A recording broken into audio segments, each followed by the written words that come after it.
주신 하나님의 말씀은 야고보서 2장 14에서 17절입니다. 야고보서 2장 14에서 17절, 제가 세 번의 성소로 봉독합니다. 나의 형제자매 여러분, 누가 믿음이 있다고 말하면서도 행함이 없으면 무슨 소용이 있겠습니까? 그런 믿음이 그를 구원할 수 있겠습니까? 어떤 형제나 자매가 헐벗고 그날 먹을 것조차 없는데 여러분 가운데서 누가 그들에게 말하기를 평안히 가서 몸을 따뜻하게 하고 배부르게 먹으십시오 하면서 말만 하고 몸에 필요한 것들을 주지 않는다고 하면 무슨 소용이 있겠습니까? 이와 같이 믿음의 행함이 따르지 않으면 그 자체만으로는 죽은 것입니다. 아멘. 최근에 제가 가장 많이 생각하는 어떤 신앙적 주제라 그럴까요? 그것은 고린도후서 5장 7절에 나오는 우리는 믿음으로 살아가지 보는 것으로 살아가지 아니한다라고 하는 이 말씀인데요. 사실 이 고린도후서 5장의 이 구절 앞뒤 절호에 나오는 말씀은 육신의 장막과 비교해서 하늘에 있는 영원한 집과 관련된 말씀들입니다. 그러니까 우리가 살아가는 이 땅과 우리 육신이 속해 있는 땅에 있는 여러 가지 것들이 이제 실질적으로 우리가 발을 디디고 또 가까이에서 접하고 살아가는 것들이지만, 그러나 보이지 않는 하늘나라에서 주어질 영원한 집, 그것을 소망하는 믿음으로 살아가야 할 것을 말씀하는 것이 이 고린도후서 5장의 구절입니다. 저는 이 믿음으로 살아가지 보는 것으로 살아가지 않는다는 주제와 관련해서 세 가지 정도로 이제 분류할 수 있는 여러 번의 말씀을 드렸어요. 첫 번째로는 다윗과 골리앗의 이야기를 하면서 다가오는 아주 거대한 적 혹은 어떤 불가능한 일들, 이런 것을 우리가 마주할 때 포기하거나 실망하지 말고 우리 배후에서 우리를 도우시고 인도하시는 그 하나님은 어떤 불가능도 가능하게 하시는 그런 놀라운 주이심을 우리가 믿고 그분을 믿고 살아가야 한다. 이것이 거인 3m가 넘는 거인 골리앗과 마주했던 다윗의 믿음이었어요. 그 믿음으로 살아가야 한다. 두 번째는 극복할 수 없는 그런 어떤 고난과 어려움들을 만났을 때 마찬가지로 이런 경우 우리는 현실의 고난과 고통만을 바라보면서 좌절하고 실망하고 염려할 수밖에 없지만, 그러나 우리 배후에서 만물을 움직이시고 다스리시고 돌보시는 창조주 하나님께서 계시기 때문에, 성경에 의하면 그분은 때가 차면 모든 것에 대해서 당신이 계획하신 것을 반드시 이루실 분이시기 때문에 그분을 믿고 소망 가운데 인내하며 살아가야 할 것을 말씀을 드렸습니다. 세 번째 경우는 유혹을 우리가 당했을 때입니다. 사실 세상의 유혹을 따라가는 것은 당장은 참 즐겁고 행복한 어떤 쾌락을 누릴 수 있는 길이 될지도 모르겠어요. 그러나 하나님께서 우리에게 준비하신 것은 어떤 것이냐 하면 영원히 우리를 만족하게 하는 하나님 나라에서의 영원한 생명의 삶이기 때문에 바로 우리는 그것을 소망하며 인내하며 배후에서 우리의 욕망을 부추기는 더러운 사단의 유혹들을 이겨내야 하는 것입니다. 이겨내지 못하면 그 원래 사단이 노리는 것은 우리를 타락시키고 멸망시키는 것이기 때문에 거기에 넘어가지 말아야 한다. 그런 말씀을 드렸죠. 그 밖에도 사실은 여러 가지 또 다양한 이유들이 더 있겠습니다만 어쨌든 우리는 이러한 이유들로 인해서 보는 것이 아니라 무엇으로? 믿음으로 살아가야 할 것을 말씀을 드렸어요. 자, 그런데 오늘 본문 말씀에 보면 그렇게 믿음으로 살아가야 할 우리들의 그 믿음이 죽은 믿음이 될 수도 있다고 경고하고 있습니다. 자, 오늘 본문 17절을 다시 한번 보시면 이와 같이 믿음의 행함이 따르지 않으면 그 자체만으로는 죽은 것입니다. 이미 사실 말씀드리려는 주제가 이 구절에 다 드러나 있죠. 그러니까 죽은 믿음이 될 수 있다는 거예요. 반대말은 산 믿음이겠죠. 그러니까 무언가 살아있어서 어떤 긍정적인 영향을 주는 그런 믿음이 아니라 마치 죽은 것처럼 아무런 영향력을 행사하지 못하는 그런 믿음이 될 수도 있다. 그래서 오늘 본문 말씀을 통해서 우리의 믿음이 그런 죽어있는 믿음이 아니라 산 믿음이 되려면 어떻게 해야 할 것인가, 이것을 함께 이제 살펴보도록 하겠습니다.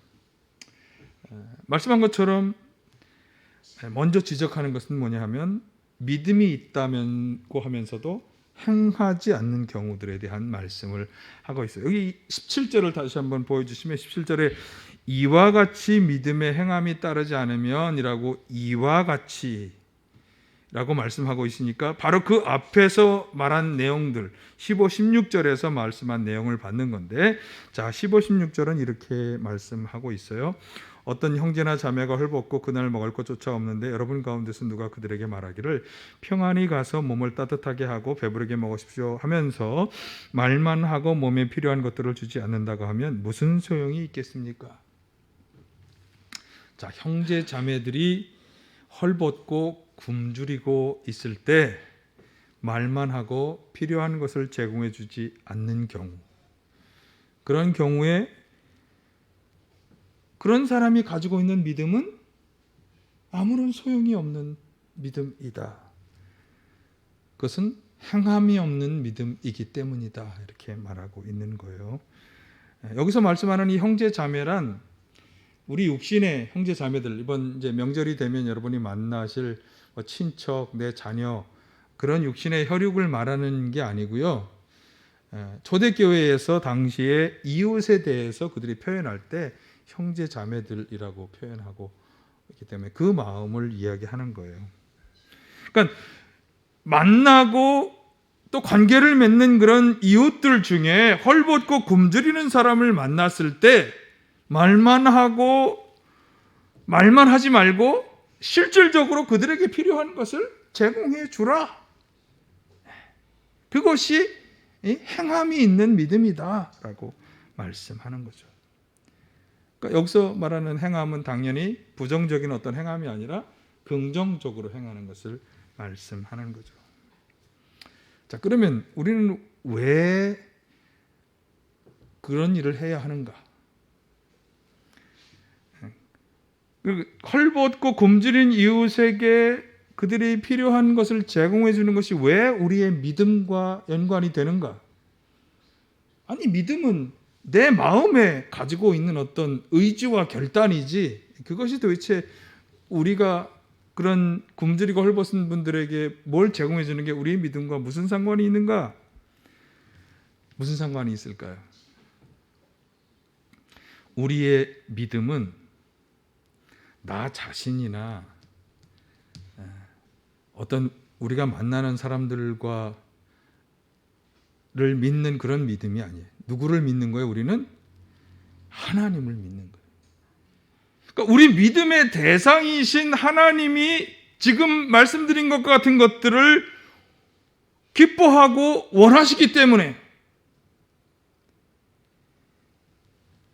우리는 이 일을 해야 한다. 사실 여러 차례 말씀을 드린 바 있습니다만 마지막 날 우리는 모두가 다 하나님의 심판대 앞에 서게 되는데요. 그 하나님의 심판대 앞에 설 때 하나님이 우리들을 판정하시는 기준에 대해서 잘 말씀한 것이 마태복음 25장의 최후의 심판 비유입니다. 여기 40절에서 이렇게 말씀합니다. 같이 한번 보실까요? 내가 진정으로 너에게 말한다. 너희가 여기 내 형제자매 가운데 즉히 보잘것 없는 사람 하나에게 한 것이 곧 내게 한 것이다 할 것이다. 하나님께서는 우리 이웃 가운데 우리가 보잘것 없다고 생각하는 그 사람에게 행한 것을 하나님 자신에게 행한 것으로 받아들이신다. 그것이 하나님의 판단의 기준이다. 심판의 기준이 된다. 소외되었다고 보잘것없다고 생각하는 그 사람에게 내가 어떻게 행하였느냐가 기준이다라고 분명히 말씀하고 있는 거죠. 그래서 잠언은 이렇게 말씀합니다. 22장 9절 남을 잘 보살펴주는 사람이 복을 받는 것은 그가 자기의 먹거리를 가난한 사람에게 나누어 주기 때문이다. 가난한 사람, 연약한 사람에게 먹을 것을 나누어 주고 돕는 것, 그게 그 사람이 하나님의 복 받는 비결이라고 말씀하는 거예요. 22, 23절을 한번 보실까요? 가난하다고 하여 그 가난한 사람에게 함부로 빼앗지 말고 고생하는 사람을 법정에서 압제하지 말아라. 주님께서 그들의 송사를 맡아주시고 그들을 노력하는 사람의 목숨을 빼앗으시기 때문이다. 여기는 뭐 돕는 얘기는 없지만 빼앗지 말라는 얘기를 하고 있죠. 그런데 주목해야 할 것은 주님께서 그들의 가난하고 연약한 사람들의 송사를 맡아주실 것이다. 아까 말한 이 송사란 뭘까요? 최후의 심판을 말씀하는 거죠. 그들을 불쌍히 여기고 도와주기를 하나님이 원하신다라고 하는 거예요. 그러므로 오늘 본문에서 이 헐벗고 굶주린 이웃에게 먹을 것, 입을 것을 제공해 주는 이 일은 하나님이 기뻐하시는 일, 하나님께서 참으로 원하시는 하나님의 뜻을 이루는 일이 된다고 하는 것이죠. 예수님께서 이제 구약의 계명을 두 가지로 요약하신다고 말씀하셨죠. 하나님 사랑과 이웃 사랑이라고 말씀하셨는데 바로 이 두 가지를 다 온전히 이루는 것이 되는 것입니다. 이것이 바로 믿음의 사람에게 요청되는 행함이다 라고 하는 것이죠. 그래서 거듭 요한복음에서 14절, 17절, 20절, 26절에서 계속 말씀하고 있어요. 한번 볼까요? 14절부터 나 형제자매 여러분 누가 믿음이 있다고 말하면서도 행함이 없으면 무슨 소용이 있겠습니까? 그런 믿음이 그를 구원할 수 있겠습니까? 이제 구원 받는 것에 대한 기준도 이것으로 말씀하고 있잖아요. 17절 이와 같이 믿음의 행함이 따르지 않으면 그 자체만으로는 죽은 것입니다. 20절 어리석은 사람이여 그들은 행함이 없는 믿음은 쓸모가 없다는 것을 알고 싶습니까? 쓸모가 없는 거예요. 26절 영혼이 없는 몸이 죽은 것 같이 행함이 없는 믿음은 죽은 것입니다. 계속 반복해서 같은 말씀을 여러분 반복은 뭐죠? 강조입니다. 강조. 그러니까 형제 자매들 우리의 이웃들이 굶주리고 헐벗고 있을 때 말만 하고 필요한 것을 제공하는 이런 행함이 없다면 죽은 믿음으로 판정받는다. 꼭 기억하시기를 바라요. 행함이 없는 믿음은 무슨 믿음? 죽은 믿음이다. 야고보서 2장 1절에서 4절도 이 행함의 측면에서 우리가 생각해 보아야 하는데, 자 2절에서 4절이 그 구체적인 예화예요. 보실까요? 이를테면, 자 이를테면이라고 하는 것은 이제 예를 들자면 이런 표현이잖아요. 자 여러분의 회당에 화려한 옷을 입은 사람이 금반지를 끼고 들어오고 또 남루한 옷을 입은 사람, 가난한 사람도 들어온다고 합시다. 여러분이 화려한 옷차림을 한 사람에게는 특별한 호의를 보이면서 여기 좋은 자리에 앉으십시오 하고 가난한 사람에게는 당신은 거기 서 있든지 내 발치에 있든 앉든지 하고 말하면 바로 여러분은 서로 차별을 하고 나쁜 생각으로 남을 판단하는 사람이 되는 것이 아니고 무엇이겠습니까? 부자와 가난한 사람을 대하는 경우를 말씀하고 있는 건데, 화려한 옷을 입은 부자와 남루한 옷을 입은 가난한 사람이 회당 즉 교회에 들어올 때 화려한 옷을 입었기 때문에 남다른 호의를 베풀어 주거나 남루한 옷을 입었다고 해서 홀대하는 것과 같은 이런 차별하는 일이 벌어져서는 안 된다. 이렇게 돈이 많다고 하는 것이 어떤 특별한 호의를 받아야 할 권리가 아니고 또 돈이 없다고 가난하다는 것이 나쁜 대우를 받아야 할 이유는 되지 못한다고 하는 거죠. 그런 것으로 인해서 차별하는 것은 뭐다? 믿음의 사람이 할 행동이 아니다. 앞에서는 행위 자체가 하느냐 안 하느냐, 돕는 일을 하느냐 안 하느냐를 말씀했다면 여기서는 어떤 행위는 행위인데 그 행위가 하나님의 기준에서 선한 행위냐 나쁜 행위냐라고 하는 것을 분명히 가리신다고 하는 거예요. 그래서 4절을 보실까요? 바로 여러분은 서로 차별을 하고 나쁜 생각으로 남을 판단하는 사람이 되는 것이 아니고 무엇이겠습니까? 그러니까 그런 차별하는 행동은 나쁜 생각이고 나쁜 생각으로 남을 판단하는 일이다. 이렇게 분명히 못 받고 있습니다. 그래서 8절 9절은 이렇게까지 말씀하죠. 여러분이 성경을 따라 내 이웃을 내 몸같이 사랑하라는 으뜸 가는 법을 지키면 잘하는 일입니다. 그러나 여러분이 사람을 차별해서 대하면 죄를 짓는 것이요 여러분의 율법을 따라 범법자로 판정을 받게 됩니다.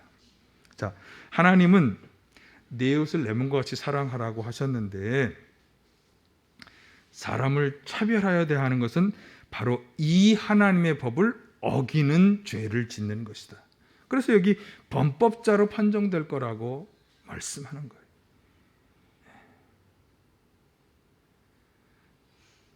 여러분, 외모나 가진 것, 물질의 많고 적음에 따라서 사람을 차별하는 이 일은 하나님이 원하시지 않는 행동이다. 이것을 꼭 기억하시기를 바랍니다. 그래서 믿음의 행함이라고 할 때 두 번째로 말씀하는 건 이런 차별하는 일은 하지 말아야 한다. 사실 여기서는 돈의 많고 적음만 얘기했지만 또 가만히 생각해보면 차별의 일들은 참 여러 군데서 벌어집니다. 남성과 여성의 차별. 사실 우리 사회에는 그런 일이 아주 오랫동안 벌어져 왔고 지금도 사실 그런 차별이 있습니다. 또 신분의 차별. 돈의 많고 적음은 최근에 벌어지지만 사실 이것으로 인해서 귀족 계급, 무슨 천민 계급 이렇게 나뉘는 시대도 있었잖아요. 그런 차별. 또 외모도 여러분 잘생긴 사람들과 또 좀 잘생기지 못한 사람들의 차별도 사실이 있습니다. 이런 모든 차별은 사실 하나님이 원하시는 일이 아니다. 믿음의 사람들이 해서는 안 되는 일이다. 이것을 꼭 기억하시기를 바랍니다. 자, 그러면 왜 이렇게 헐벗고 굶주린 사람들을 보면서 그들을 도와주는 일을 우리가 하지 못하는 것일까? 또 왜 우리는 이렇게 외모나 가진 것이나 그 어떤 것으로 인해서 사람들을 차별하는 것일까? 이 점에서 요나의 예를 좀 생각해 볼 필요가 있습니다.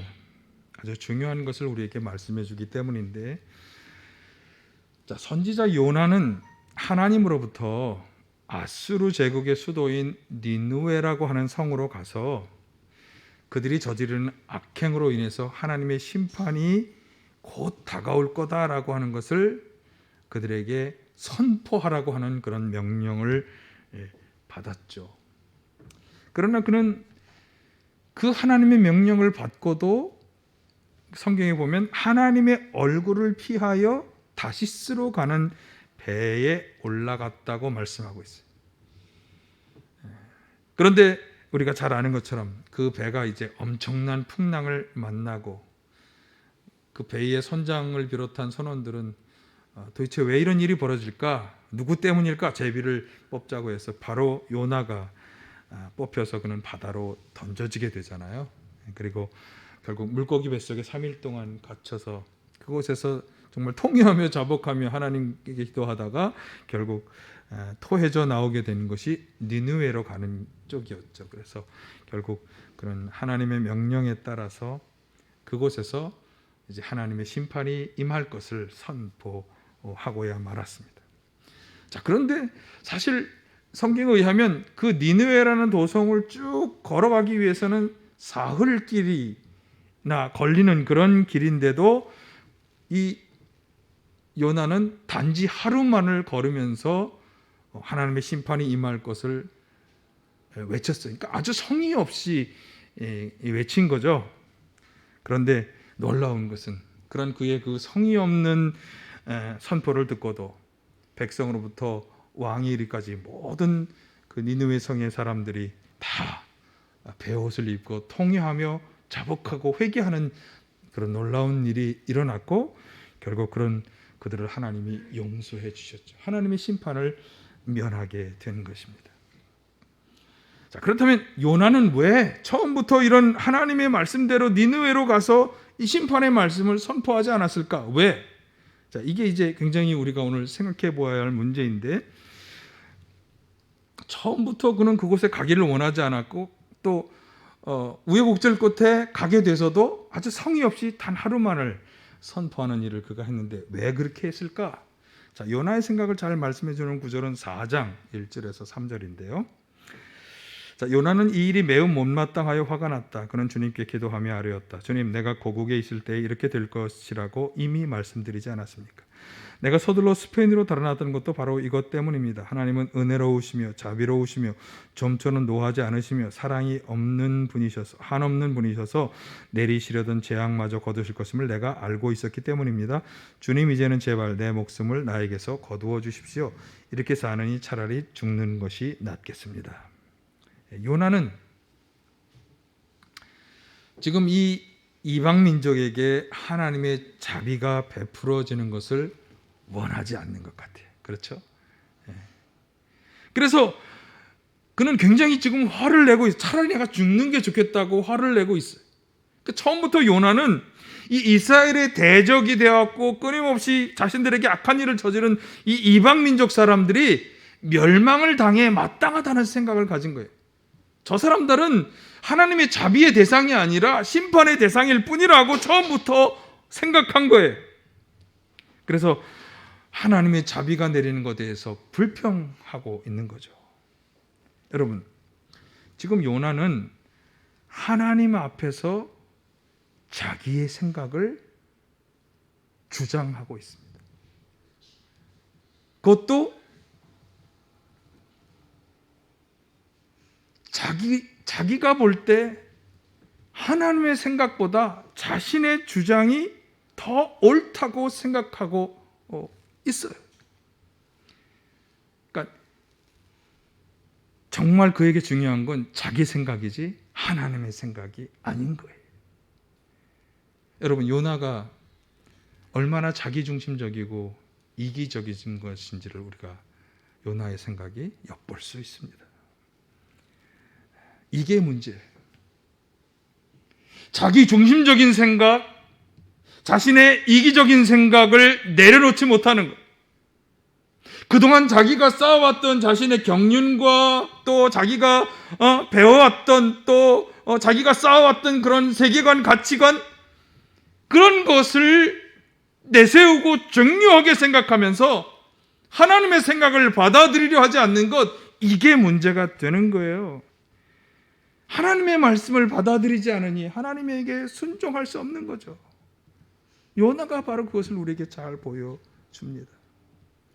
여러분, 굶주린 이웃에게 말만 하고 필요한 것을 제공해 주지 않는 이유가 뭘까요? 왜 우리는 사람을 외모로 판단하고 차별하고 있을까요?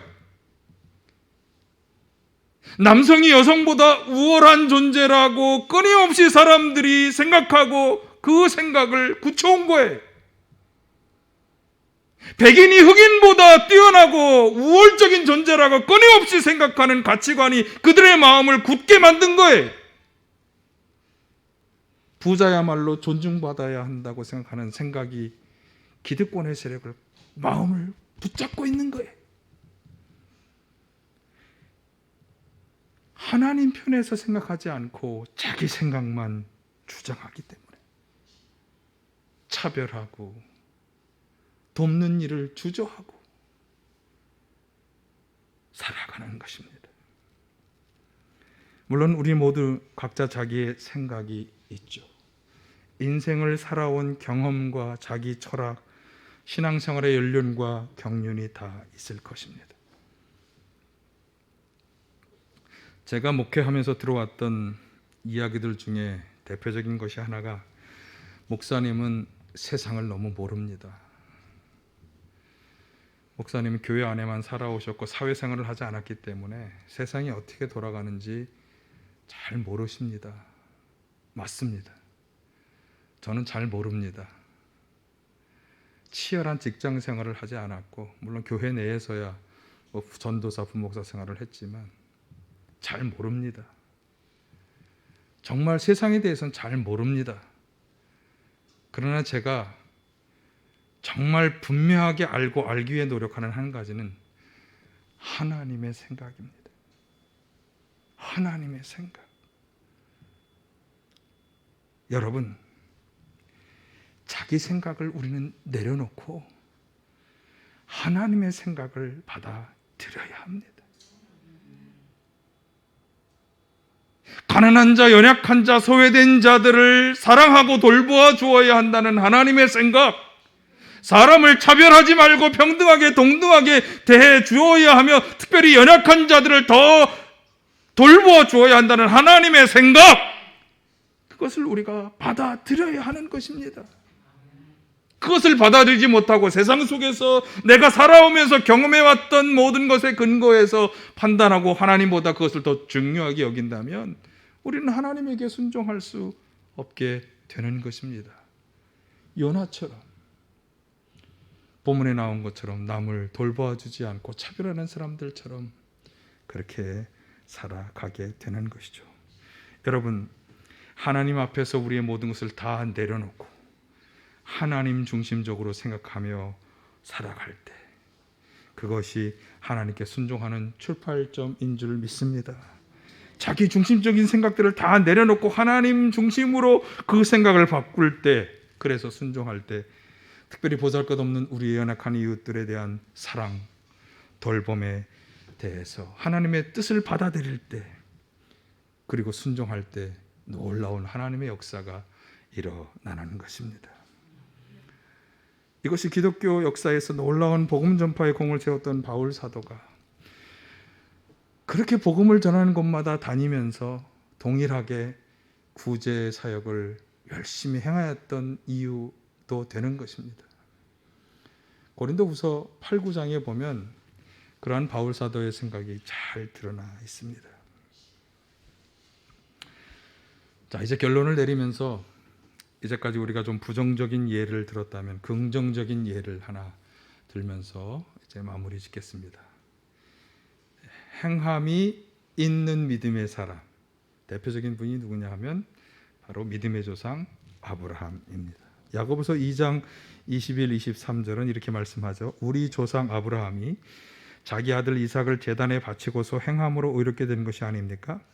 그대가 보는 대로 믿음이 그의 행함과 함께 작용을 한 것입니다. 그러므로 행함으로 믿음이 완전하게 되었습니다. 그래서 아브라함이 하나님을 믿으니 하나님께서 그것을 아브라함의 의로움으로 여기셨다고 한 성경 말씀이 이루어졌고, 또 사람들이 그를 하나님의 벗이라고 불렀습니다. 하나님의 친구가 된 아브라함, 네, 친구라고 불리는 사람이 된 아브라함이죠. 여기 21절에 나오는 아들 이삭을 바치는 이야기는 창세기 22장에 나오는 이야기를 이제 한 구절로 축약한 것인데, 하나님께서는 아브라함을 시험하시고자 명령을 내리셨죠. 내가 사랑하는 외아들 이삭을 번제물로 바쳐라. 이 명령이 아브라함에게 내려졌을 때 아브라함은 어떻게 했는가 하면 즉시로 순종했습니다.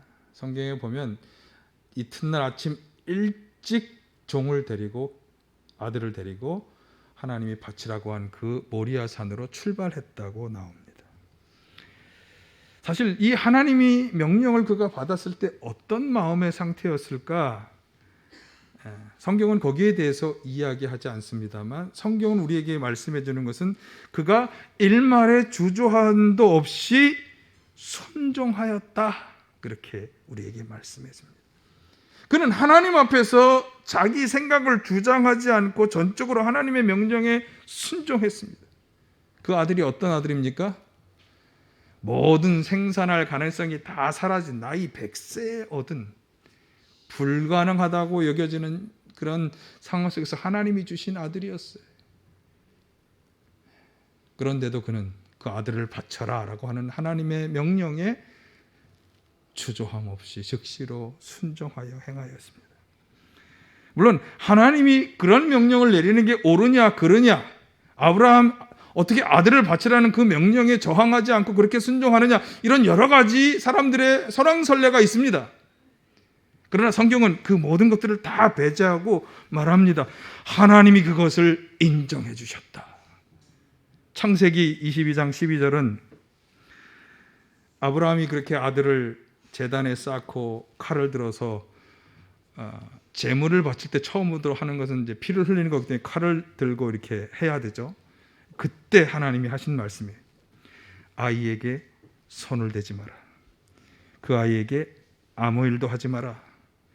내가 너희 아들, 너희 외아들까지도 나에게 아끼지 아니하니 내가 하나님 두려워하는 줄을 내가 이제 알았다. 아브라함은 하나님을 두려워하는 마음을 가진 사람이에요. 하나님을 절대적으로 믿고 신뢰하는 그에게는 하나님을 두려워하는 마음이 있었고 그것으로 순종했어요. 그런데 바로 하나님이 그것을 인정해 주신 거예요. 그런 믿음, 하나님을 두려워하고 경외하는 믿음, 그리고 그래서 하나님께 절대적으로 순종하는 그 순종, 하나님이 그것을 인정해 주신 거예요. 그래서 창세기 22장 16, 18절을 보세요. 하나님이 그에게 하셨던, 계속해서 그를 처음 선택하고 나서부터 계속해서 반복적으로 주셨던 축복의 말씀을 다시 한번 확인해 주시잖아요. 주님의 말씀이다. 내가 친히 맹세한다. 내가 이렇게까지 너의 아들, 너의 외아들을 아끼지 않았으니 내가 반드시 너에게 큰 복을 주며 너의 자손이 크게 불어나서 하늘의 별처럼 바닷가의 모래처럼 많아지게 하겠다. 너의 자손은 원수의 성을 차지할 것이다. 네가 나에게 복종하였으니 세상 모든 민족이 내 자손의 덕을 입어서 복을 받게 될 것이다. 복의 내용은 굳이 설명드리지 않아도 아시겠죠. 하늘의 별처럼 모래처럼 많은 자손을 줄 것이고 그 자손이 세상의 복의 근원이 될 것이다. 하나님이 이런 명령을 내린 것이 옳으냐? 그럼 그런 명령에 아무런 저항 없이 순종하는 게 옳으냐? 여러분, 그런 얘기들이 어떤 사람들은 그 얘기를 중요하다고 주제로 잡고 그것을 얘기하고자 하는 사람이 있을 것입니다. 우리의 믿음은 사실 그런 도전들을 계속 당해왔어요. 그러나 성경은 우리에게 분명히 말씀합니다. 하나님을 절대적으로 믿고 신뢰하는 사람은 그만큼 하나님을 두려워하는 마음으로 그분의 말씀에 순종하여 따라가야 한다고 하는 것과 그렇게 할 때 하나님은 그를 축복해 주신다라고 하는 사실입니다. 야고보서 저자는 이 이야기의 결말을 이렇게 맺고 있습니다. 야고보서 2장 24, 26절. 사람은 행함으로 의롭게 되는 것이지 믿음으로는 되는 것이 아닙니다. 창녀 라합도 정탐꾼을 접대하여 다른 길로 내보내서 행함으로 의롭게 되는 것이 아닙니까? 영혼이 없는 몸이 죽은 것과 같이 행함이 없는 믿음은 죽은 것입니다. 우리는 보는 것으로가 아니라 믿음으로 살아가야 합니다. 하지만 이 믿음은 우리의 마음 속에만 있는 것이거나 우리의 생각 속에만 머무르는 어떤 것이 아닙니다. 우리의 믿음은 행함으로 증명이 되는 것입니다. 하나님의 말씀에 긍정적으로 순종하는 행함이 산 믿음의 증거가 되는 것입니다. 여러분, 참된 믿음으로 살아가기 어려운 때에 믿음으로 순종하는 행함의 성도가 되시기를 간절히 바랍니다. 이 믿음으로 행하기 위해서 자기 중심적인 시각들을 떨쳐내버리시고 쌓아온 여러분의 경륜과 경험과 가치관과 모든 생각들을 좀 다 내려놓으시고 하나님 중심으로 모든 일을 바라보시기를 바랍니다.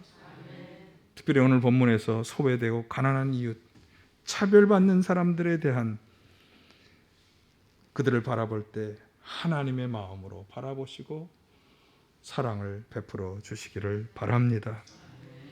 그래서 죽은 믿음이 아니라 산 믿음으로, 산 믿음의 사람이라고 인정받고 칭찬받는 우리 모두가 다 되시기를 간절히 축원합니다.